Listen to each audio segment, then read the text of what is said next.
Have you ever been to a TFCon? All those toys to buy, official voice actors, writers, artists to meet.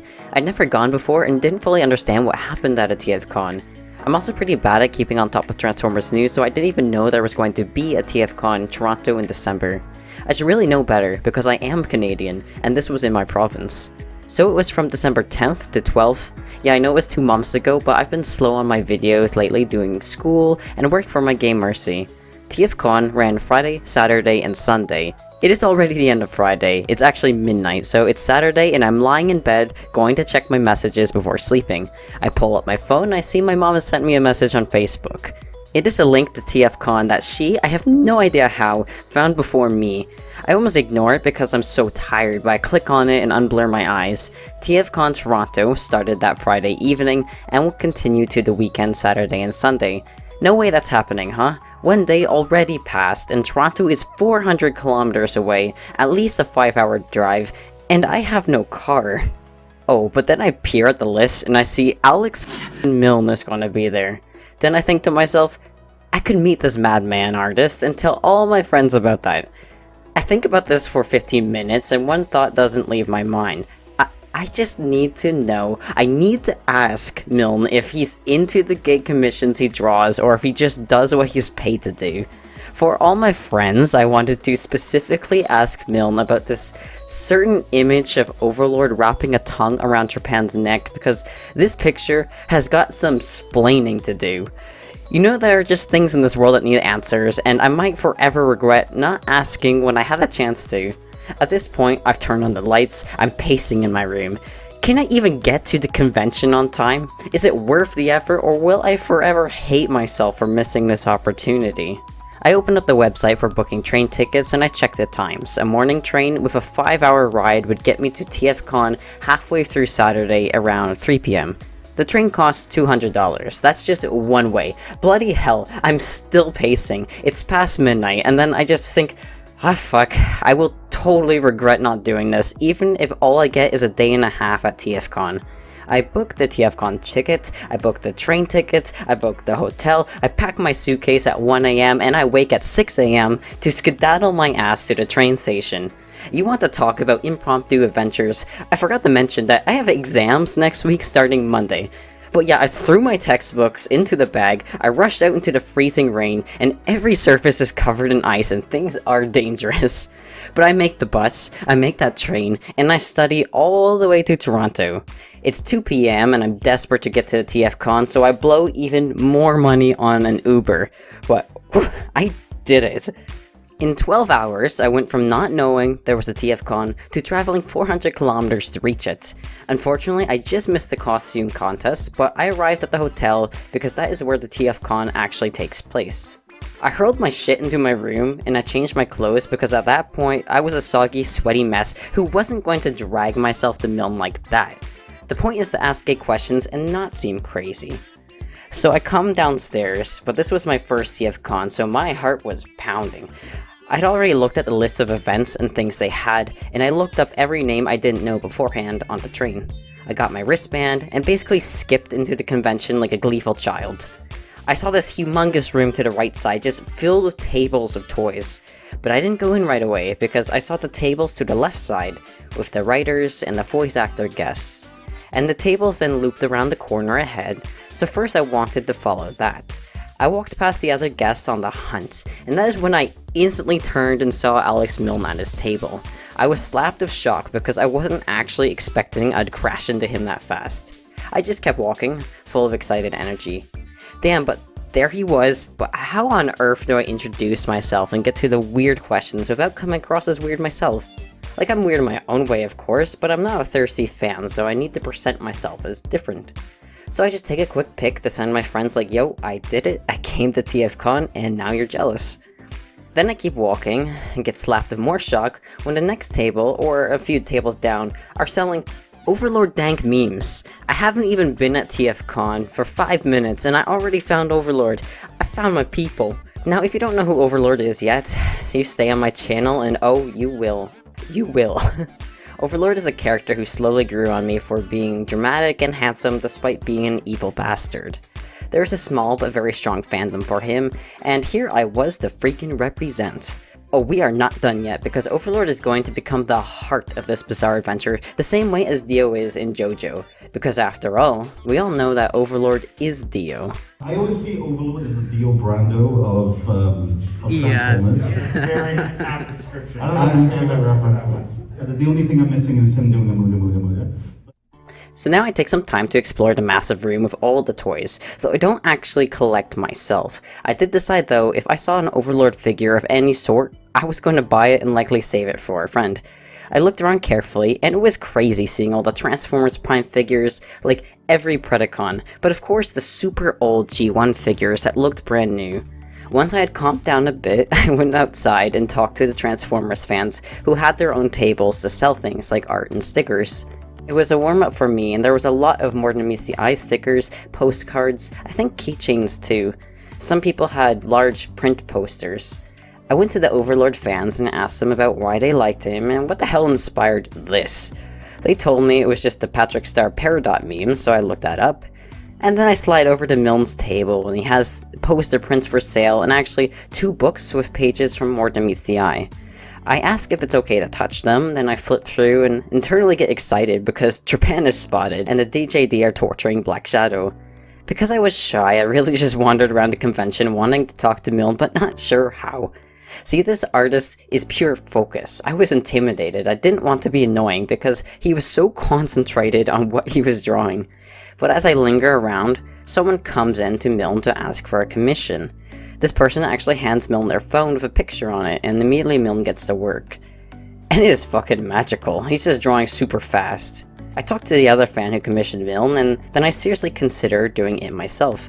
What better way to get to talk to Alex? And would you believe it, but within 10 minutes of that fan handing Alex their phone, Milne finishes the head bust and just hands it over. And it was only $20 Canadian. Milne wasn't doing colors, just sketches, so $20 for a head, $60 for a torso. Since Milne is a very well-known Transformers artist, he's actually full when it comes to commissions because people book him out. This was really the only chance I would get to commission him, and I really wanted to, except I had no idea what I actually wanted. I figured it should be something for Mercy, since I was going to spend money anyway. Then I thought it would be absolutely hilarious if he drew Overlord striking a pose. Oh god, I wanted this to be the funniest thing, so I committed. I said hi, asked if he was doing commissions. Of course he was, I was just leading up to my request. And I say I'm looking for something hilarious, because I know some people who really think Overlord is funny, especially because of his lips.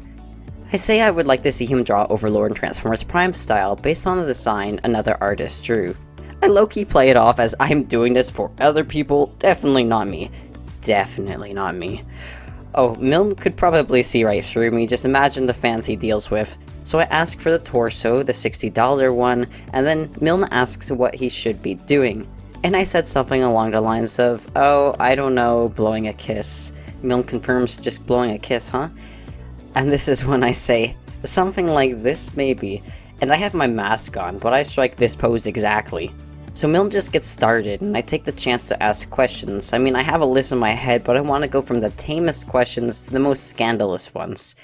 I ask him about his decision to color Overlord's lips in his commissions, when Overlord's plump lips are just plain white in the comics. The answer to that was simple, I just thought they looked nice. Sure they do. Now the thing is, this TFCon is super quiet. There's no one around at all, no line to meet Milne and commission him. I ask him if he usually has a line, and yes, he usually does.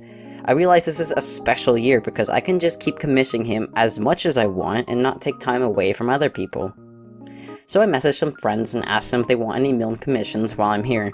Milne was going to take half an hour on my commission, so he took a picture of the Overlord reference on my phone and just started working on that. Now to the left of Milne is another artist I wasn't familiar with. This is Andrew Griffith, and I first noticed him because earlier Milne asked him for a pencil. It was kind of funny. So I think, you know what, all artists are good, but Alex Milne is only famous because More Than Meets the Eye is widely popular. I should be nice and engage with this artist who came all this way during COVID. Then I get another funny idea when I see he has commission prices too. They are higher, and Griffith tells me he can only take cash, so I go outside through some crazy winds and then come back with a fat wad of cash. Griffith is actually offering fully colored images, so I decide, you know what? Go big or go home. I put faith into this artist I don't know. I asked for the $120 fully colored torso commission. I asked for Overlord killing you with a chainsaw, but it's the Transformers Prime style. I also let him take a pic of Minamentia's design. Griffith doesn't start the picture yet because he needs to finish someone else's super complicated commission. But Griffith starts talking to me about Overlord because when I asked for a chainsaw, I showed him the picture of IDW Overlord's chainsaw as he tortures Fortress Maximus. Griffith leans in and says, "Oh, I think I stenciled that."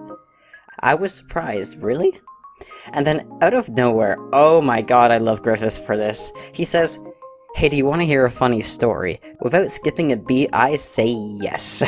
Griffith says, "Do you know that scene where Overlord puts his blaster against Rotorstorm's head and blows out his brains? Originally, it was going to be black and white, but then we realized it was very important we have color, because otherwise the Energon looked like something else." Oh! Now I instantly got this because I remembered the scene well, but this was so unexpected that I immediately love this artist. And he's going to tell another good story for me later. Just you wait. Now the order of events is fuzzy for me now, but I remember everything that happened still, so I get my first commission back really soon from Alex Milne, and I just say, oh my god. Nice legs, Daisy Dukes, makes a man go. I was not ready for this hunk of metal he handed me. I did not ask for Overlord's lips to be so thick and detailed. Milne decided this entirely on his own. Juicy. I almost forgot to mention that the other commission with Griffith, I tentatively explained Overlord's specific lipstick color, and I asked for eyelashes on him like he's wearing mascara. If I'm going down in these artist memories, it better be for a damn good reason. I show Milne the characters my friends wanted him to draw, so Milne collects those pictures but doesn't ask for payment until they're all done. It's getting late now, so the artists are going to pack up and possibly work on the drawings that night at the hotel. I just have to explain some of the next commissions, and Milne just says all knowingly, they want me to draw their OCs. Oh man, he knows the people. But the way he just said it in a monotone voice was so funny because you could just tell this man has been sent OC after OC and there was no escape. Just like there was no escape for me. See you tomorrow, you poor artists.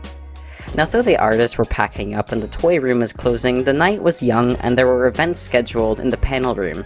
First I went to the dealer room and actually ended up buying IDW Megatron with the cool black design, not because I wanted him, no. It was because I wanted the comic that came with him, Spotlight Megatron, and that was the one where he beats the ever-living crap out of Starscream. I made a special video summarizing that one. In the panel room, they were doing a presentation called Secrets of the Ninja Transformers, and these people were actually playing a cute and funny video they made ranking the ninja-like Transformers in the franchise. I recorded a bit of it, and it had like Nightbird and Six Shot in it. But in Japan, Six Shot was a ninja, and not just any ninja. Just who do you think you are? Where are you from? All right, listen up. I'm the ninja consultant for the Decepticons. My name is Six Shot. Oh, yeah? Now you know who I am. Look out!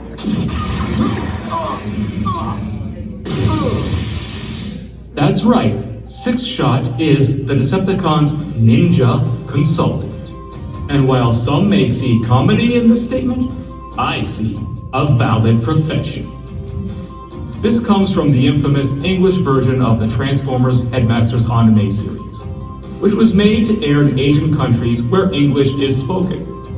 While this English dub was full of awkward and often hilarious lines of dialogue, Six Shot. From now on, no one must fail again, you understand? Don't worry, sir. You can be assured of my fighting ability. I shall not disappoint you, my lord. you can be assured that Ninja Consultant is not a mistake. Let's get to the bottom of this. Here you can see Six Shot's name and title written in Japanese.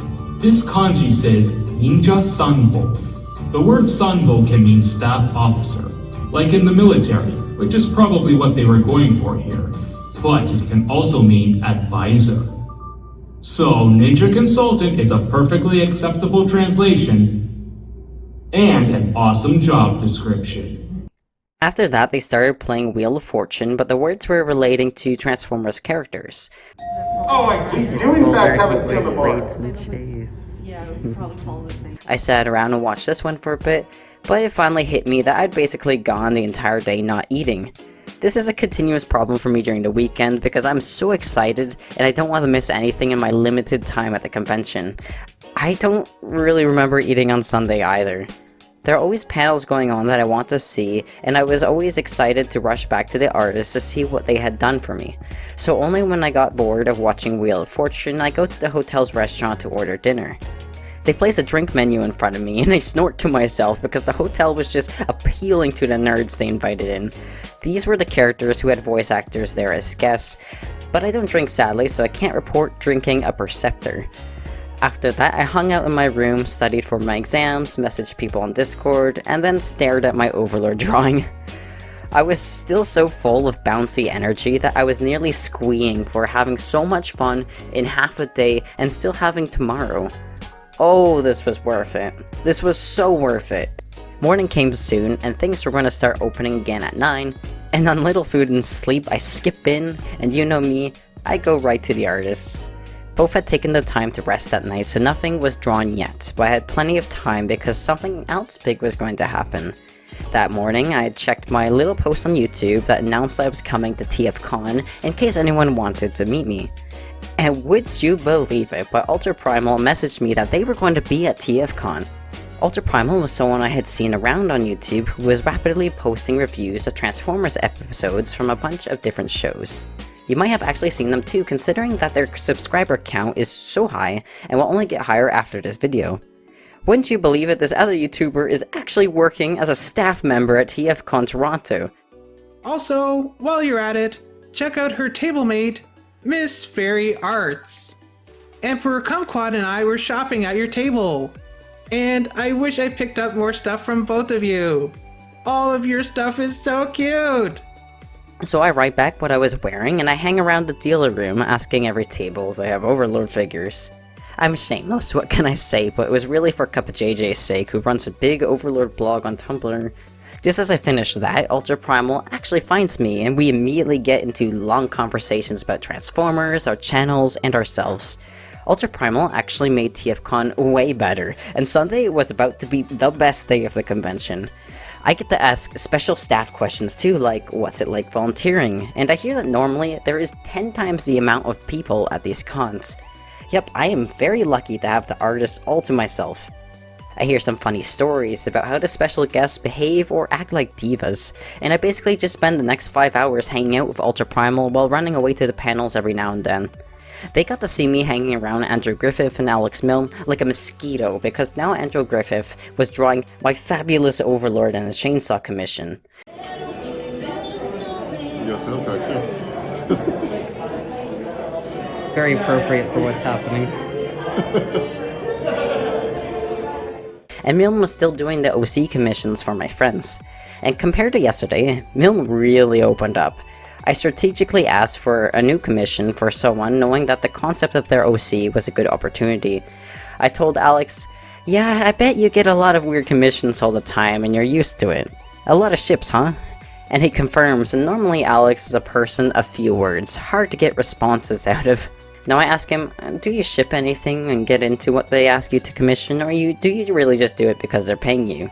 Now he's starting to open up, and he said something along the lines of this. Sometimes I wonder why they keep coming to me, but then I remember, oh yeah, it's because you draw good. It was so funny. Poor Milne is being handed all these crazy requests, and he just calmly fulfills them because the flock of fans are paying him. So I continue on the point of him getting so many commissions, and I ask him how many he still has to get through. He says he's behind, and he has to do 70. 70! Can you believe that? Holy crap, that is a lot even for someone who can sketch pictures in 10 to 30 minutes. That must be so tiring.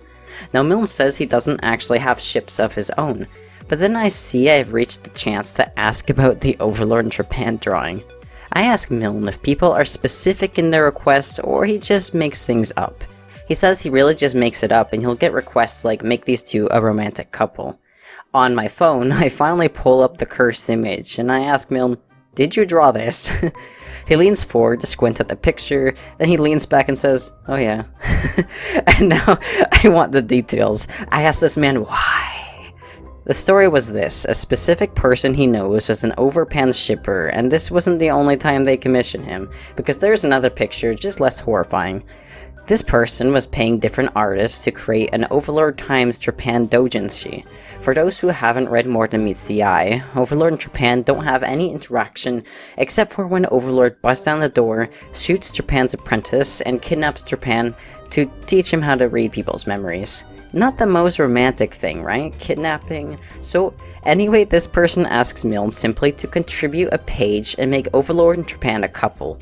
Alex Milne is left to his own devices and says, "I know what you want." Milne took the simple request and made it as cursed as he could imagine before handing this back to the person saying, "You like it, don't you?" And reportedly this person just went bright red. But yes, I did like it. Milne is pretty amused by this story, and it was honestly a pleasure to have come all this way just to hear the story behind the picture that plagued me for so long. I was under the impression that Milne was super thirsty, but really, he was just getting paid to make fans squirm, and then he gets to laugh at them. Yo, be careful with your requests, because he will draw crazy shit. I was very excited for the artists panel of Griffith and Milne. The audience was very small, again, like with every panel, because you can't believe how few people were actually at this convention. I don't even know if there was more than 20 people who came to hear them talk.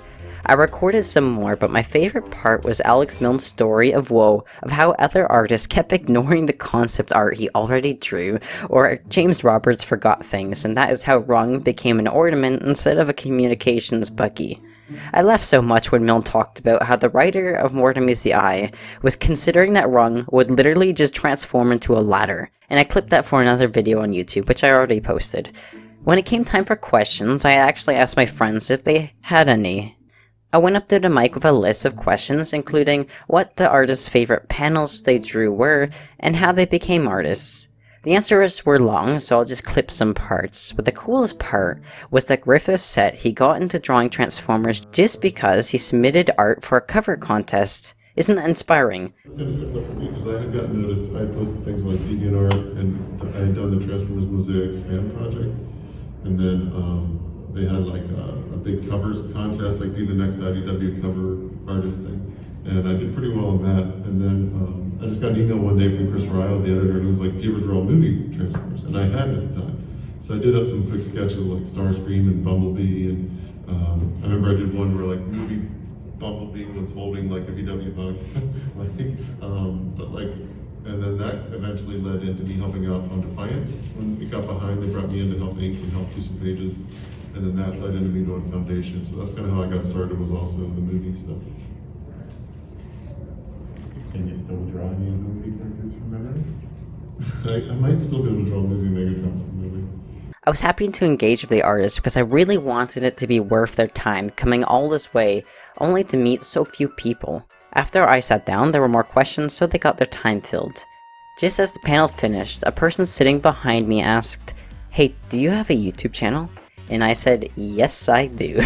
And they asked, "What's it called?" And when I said I was Emperor Kumquat, they said they knew it. They could recognize my voice when I went up to the mic and asked my questions. And so I was surprised that they could recognize me. They said I had a distinctive voice, and we stepped outside and I asked them what videos of mine they liked, because you know how I do different ones, like Transformers Prime discussions, book summaries, memes, clips, reviews of shows. They said they liked the in-a-minute videos I had been doing, which made me happy and want to make more. They'd actually come from further away than me, from Montreal. They actually had to go right then, but it was fun meeting people who knew me. I was so excited the whole time at TFCon that anyone would have reported me as a ball of energy. You would have thought I was extroverted as hell because I was trying to be the one to fill the lulls in conversation. But I think I was successful trying to get people to like me, because when I came back to hang out with the artists, Griffith and Milne had more fun for me. Griffith tells me the story of Overlord's IDW design in Last Stand of the Wreckers. Once again, I did not ask for this story. He tells me how strict Nick Rush, is that how I say that name, was about Overlord's lips, and that he sent multiple emails with pictures of sculptures to show how he wanted Overlord drawn. He said that Rosh was so picky about Overlord's design that if you didn't do it right, he was willing to go in and draw Overlord himself. Nick Rosh is who we must thank for the transition of Master Force Overlord to evil hot villain. It is just fact that Overlord is handsome. There was another panel called The Greatest Transformers Villain, and it was a really fun time. So I'm going to go into the greatest villain in Transformers history, which originated the first appearance in G1.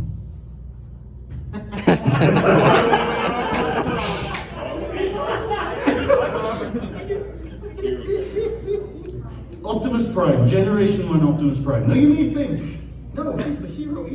Is he really? So I have a list of crimes that this man has committed. Here we go. This one.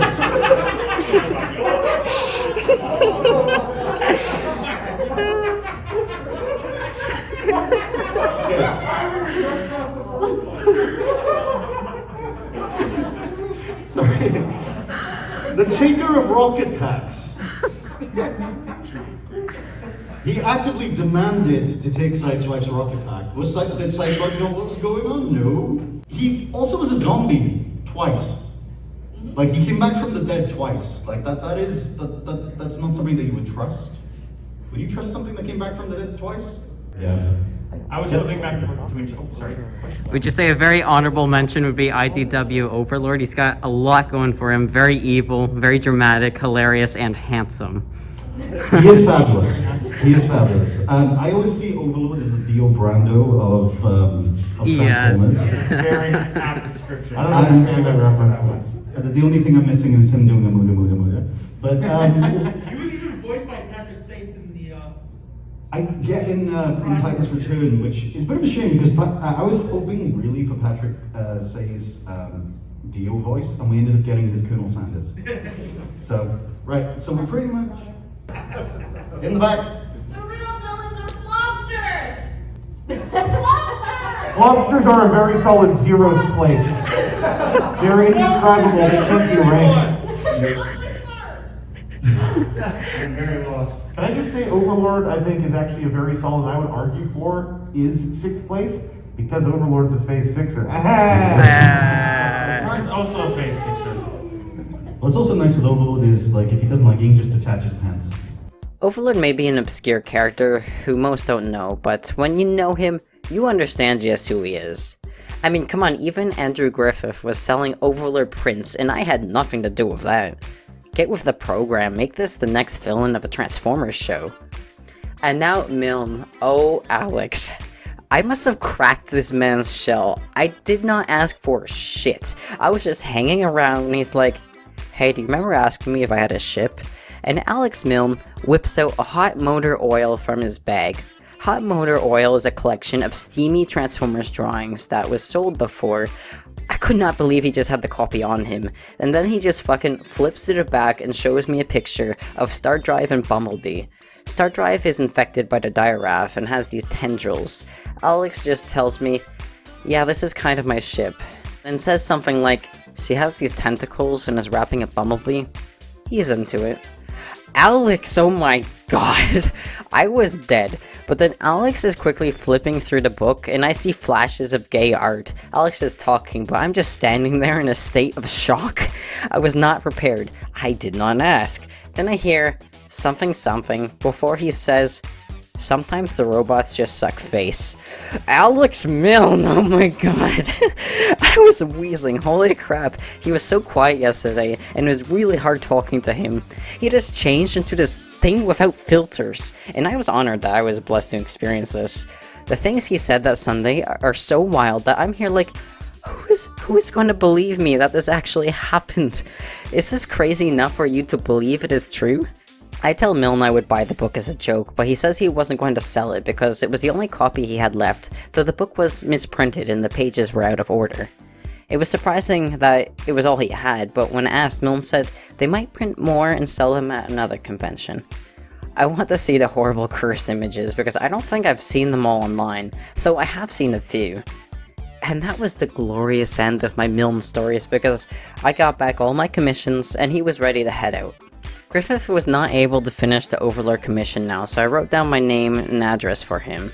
But then because he was American, I was surprised to learn we agreed that he could email me a scan when it was done, and in the future when we meet up at another TFCon, he would hand me the picture. I asked Griffith if he was open to commissions, and he said he generally was. See, that's the advantage in Griffith not being as well known as Milne. He is a really good artist, but people aren't flocking to him for commissions. He was expensive, but when I got his email, it was like having my own personal IDW artist to throw money at whenever I want. I actually just emailed him last week and paid him for a Mercy Sunder commission. I left it very vague, just Sunder eating body parts, make it nightmare fuel. I can't wait to be surprised by what I get back in a few months. Very friendly guy, even thanked me for asking questions at the panel. On his way out, he even offered me and UltraPrimal free posters that got slightly bent and wouldn't be good to sell anymore.